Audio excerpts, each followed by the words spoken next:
Hey guys, Trevor here, and in this video, I'm going to show you how to see exactly where all your Snapchat friends have been in the last 24 hours.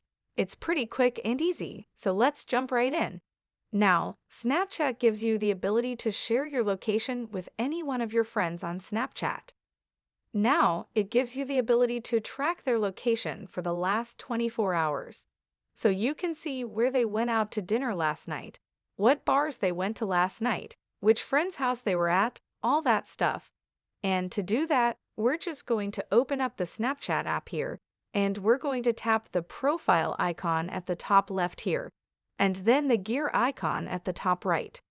Now on here, you can see right under email is Snapchat.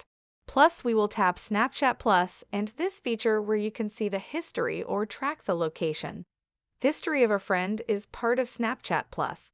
And you can see at the bottom here, you can do a 7-day free trial, which gives you access to Snapchat Plus for 7 days. You don't have to pay anything. And then if you cancel within those 7 days, it's free. Now, at the very top, it says Learn More. So I'll tap on that just to show you this feature. And then it says get these exclusive features with Snapchat Plus. And the first one is Ghost Trails on a map. So I can tap on that, and it says, as a Snapchat Plus subscriber, you can see where your friends who have shared their location with you have been in the past 24 hours.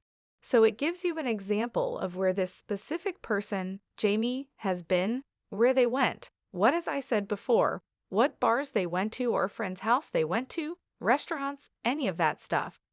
Of course, this person has to share their location with you for you to be able to see this. So if they didn't share their location, you can't just track them. They have to approve that request.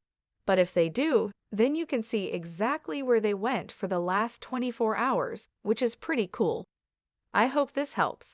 Thanks for your time today, and I'll see you on the next one.